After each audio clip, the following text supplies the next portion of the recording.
Nemo Editor est un logiciel gratuit distribué par Biotech Dental. En même temps que vous avez accès à vos packs de Smilers, vous avez gratuitement ce logiciel. Ce logiciel a été mis en place en septembre 2020. C'est une partie du logiciel NemoCast créé lui en 1994, donc un logiciel qui a plus de 26 ans d'existence, utilisé par plus de 10 000 praticiens dans le monde, en partie aussi pour DSD, pour les analyses esthétiques du sourire, euh, qui permet en fait d'ajuster, de positionner et de prendre soi-même le contrôle total du déplacement des dents et de ce qu'on peut appeler l'orthodontie digitale. Donc, quand vous avez été certifié et que vous êtes sur votre compte Smilers, pour ouvrir Nemo Editor, il faut cliquer sur ce lien qui est éditer le plan de traitement dans Nemo Editor. Donc, si c'est une première fois, le logiciel va être installé sur l'ordinateur. Et si vous l'avez déjà installé, en fait, il va télécharger ce logiciel qui est destiné pour les gens qui utilisent Smilers Expert, une solution complète pour l'orthodontie par aligneur, pour l'orthodontie digitale, sur lequel vous avez un accès à 100%. Je rappelle aussi pendant ce temps-là que Smilers accepte tous les fichiers STL de n'importe quelle caméra et que c'est un système d'aligneur totalement libre d'accès, sans intérêt particulier que de permettre aux orthodontistes de maîtriser leur plan de traitement. Donc bien sûr ici vous avez toujours, en appuyant sur la touche X, dès que vous allez essayer de modifier le plan de traitement, alors la première chose à faire c'est d'appuyer sur éditer le plan, ce qui va vous permettre d'intégrer des modifications au plan de traitement. Donc là, dès qu'on a édité, on est passé sur Smilers Editor. En appuyant sur la touche X, vous pouvez voir le plan de traitement avant et après. Donc là, un petit cas qui va nous permettre de bien comprendre et de bien préciser l'alignement des dents. C'est souvent dans ces cas relativement légers de finition qu'on va pouvoir rentrer dans le détail des modifications. Donc ici, tout un tas de petits onglets qui peuvent permettre d'ajuster, on va les regarder un par un. La première chose, en fait, si vous voulez voir dérouler le plan de traitement et que vous voulez voir en fait les dents se déplacer, vous avez le avant-après avec la touche X. Mais vous avez aussi la timeline. Donc là, on a vraiment quelque chose de particulier. C'est-à-dire que dans cette timeline que vous voyez ici, on a exactement les mouvements réalisés dent par dent et vous avez un accès à cette timeline. Donc si on regarde par exemple sur la 17, on a eu un torque de 0,02 mm, une initialisation de 0,02, une vestibulisation de 0,17, une extrusion de 0,01, une rotation. Et chacun de ces mouvements, en fait, vous pouvez, donc là, il a été allongé sur le traitement, vous pouvez le ralentir. Enfin, là, on va plutôt l'accélérer en diminuant le nombre de smilers. Et là, on va l'allonger sur tous les smilers. Donc là, par exemple, c'est un cas de 6 smilers. Donc, si vous voulez, vous pouvez bouger la timeline pour voir les mouvements qui sont faits directement sur cette barre de contrôle. Après, ici, avec un clic droit sur la souris, vous pouvez déplacer en fait vos images cadran par cadran. La particularité de Smilers, c'est d'ouvrir systématiquement 3 cadrans. Bien sûr, on peut en avoir un seul, mais ça permet quand même de voir en même temps l'occlusion et les arcades séparément. Donc, on a vraiment là une vision des trois arcades qui est important dans le contrôle.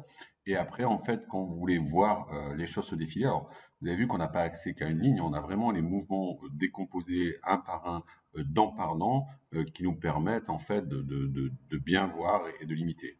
Alors, si par exemple certains mouvements que vous êtes en train de faire sont des valeurs qui sont trop importantes, donc là, ici, on a des valeurs qui sont correctes, mais mettons, on va accélérer la rotation qui va passer à, voilà. Vous voyez, on passe à 3 mm de rotation, le mouvement passe en rouge. Là, on a décidé sur tous les aligneurs de décomposer des mouvements qui se font tout doucement. Alors, si on regarde avec la souris, toujours le clic droit, ça nous permet d'anguler. Et après, en fait, comme sur un téléphone portable, en fait, on vient avec ses doigts glisser sur le touchpad, comme pour regarder une photo sur un smartphone.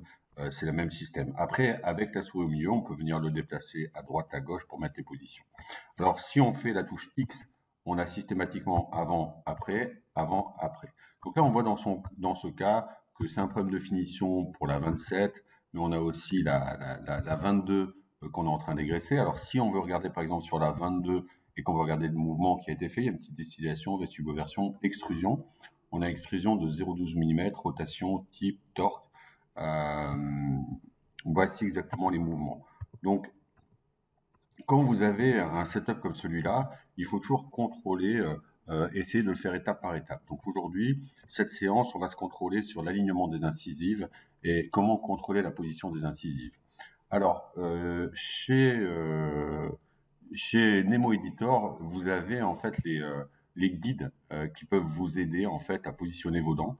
Alors ça, c'est très intéressant parce qu'on trouve ça dans peu de logiciels, mais ça nous permet de donner une référence. Donc d'abord, vous pouvez donner votre référence verticale que vous avez décidé au niveau des dents, et vous pouvez aussi décider votre centre. Et une fois que vous avez fait, vous pourrez déplacer les dents. Alors pour déplacer les dents, bien sûr, vous cliquez sur la dent. Alors vous pouvez zoomer sur cette même dent.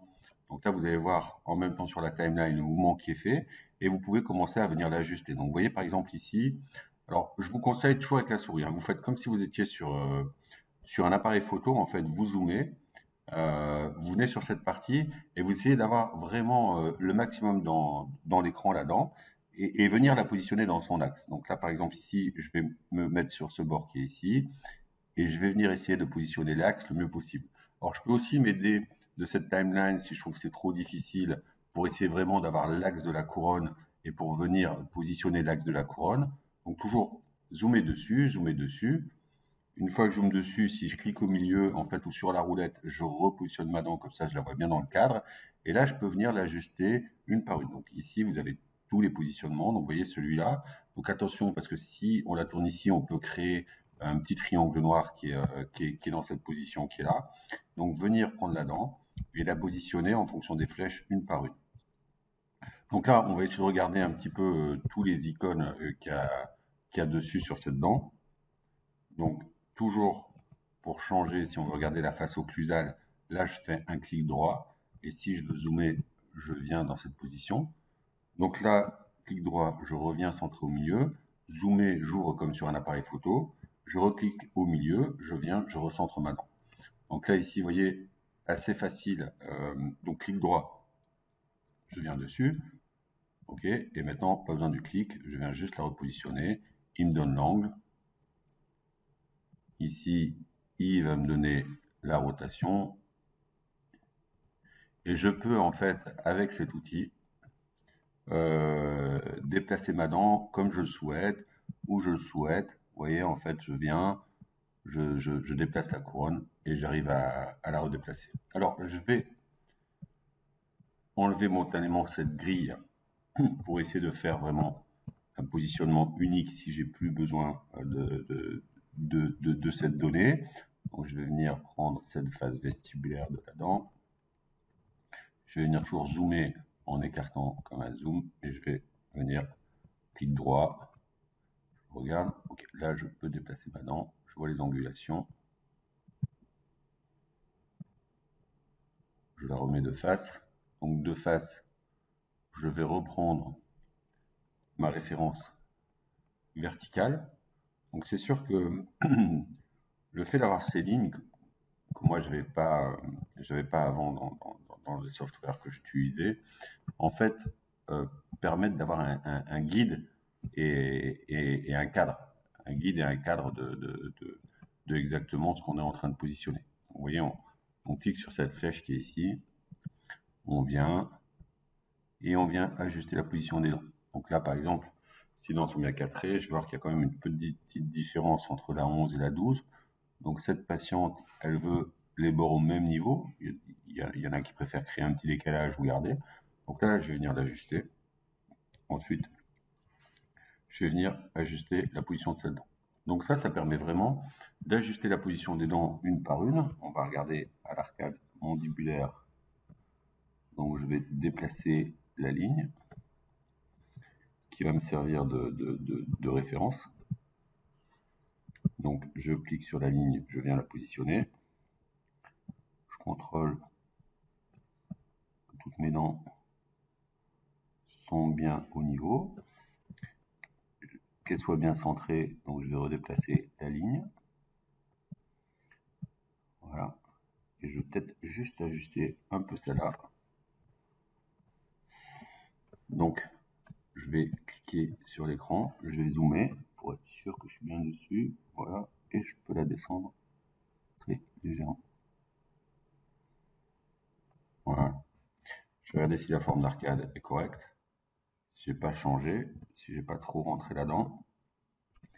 Donc bien sûr, toujours si vous voulez agrandir et qu'à d'un seul coup vous travaillez que sur cette zone ici, vous pouvez très bien, en cliquant dessus, agrandir cette partie et du coup ne voir que le positionnement de cette dent et l'ajustage dans les 300. Donc l'ajustage avec ce clic et ces données. Ensuite, je vais regarder l'angulation qui est important de voir dans le profil quelle sera la position de l'incisif, puisque ça reste en fait une partie importante. On parle souvent des fois, certains parlent de la vestibulation, du torque, de la position de l'incisif, mais en réalité, il faut vraiment réussir à avoir des faces assez perpendiculaires et de savoir si en fait il faut ressortir cette partie ici pour que la dent soit plus droite. Vous voyez, comment réellement on la redresse? Est-ce que il faut la redresser dans ce sens-là et la mettre un petit peu là, ou ici, ce qu'on va voir sur le côté, peut-être pour la 21, qui finalement, en fin de traitement, elle reste plus inclinée.